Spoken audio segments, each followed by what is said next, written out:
You click a thumbnail, and immediately you're thrown into a high-stakes challenge.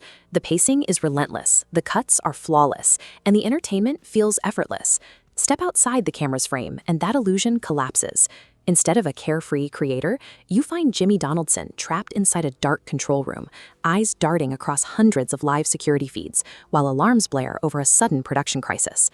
Outside that room, a massive physical footprint is teetering on the edge of disaster. 1,100 crew members are scrambling to secure millions of dollars in highly sensitive broadcasting gear, all of it seconds away from being wiped out by a freak desert rainstorm.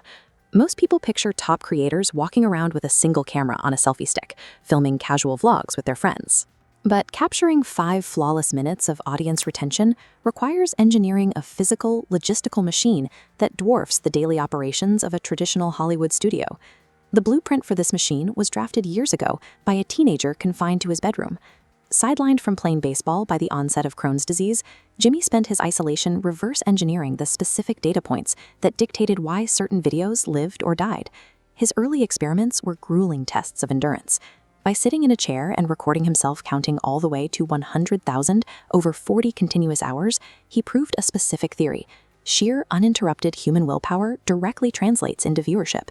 He took the thousands of dollars he earned from early brand sponsorships and immediately gave it all away to homeless individuals on camera. Watching someone receive life-altering cash triggers a psychological response in the brain called the warm glow effect, creating a feedback loop of positive reinforcement that kept viewers coming back.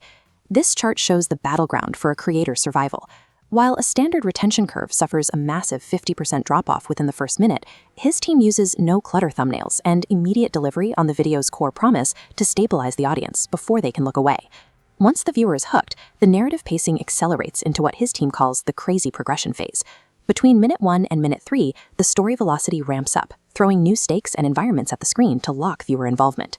Then, right at the 6-minute mark, the structure demands a massive re-engagement event. Introducing a real lie detector test or a surprise $100,000 bribe resets the audience's attention span, starting the psychological clock over from 0. There is no room for intuition or artistic feeling here.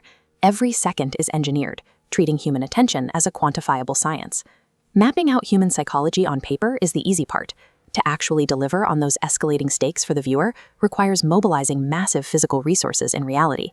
For a project like Beast Games, the baseline requirement is buying a vast arid desert landscape and constructing a fully functional city from scratch, designed to sustain a massive cast for 45 days of nonstop shooting. While supervising the physical build of the arena, producers are simultaneously navigating the real-time emotional breakdowns and psychological fatigue of hundreds of isolated contestants competing for millions. Behind the scenes, the data management alone is terrifying.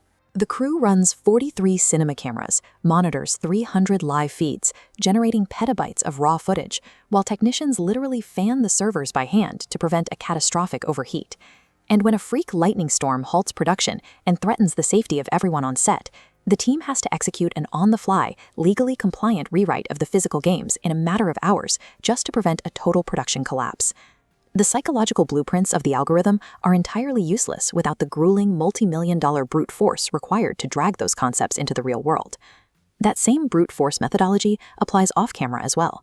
Recently, public allegations surfaced accusing the channel of faking its charity donations and using computer-generated graphics to fabricate its massive sets. Rather than issuing a standard PR apology, the operation neutralized the threat with radical transparency.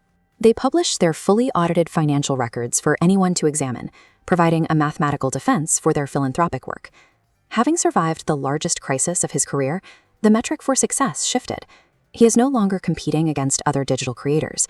He is directly absorbing the market share of traditional television networks. This transition is cemented by a historic $100 million deal to produce an unscripted competition series for a massive global streaming platform.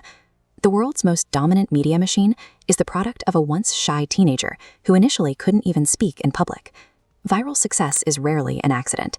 It is the direct result of merging the microscopic science of human attention with the macroscopic willpower to control absolute logistical chaos.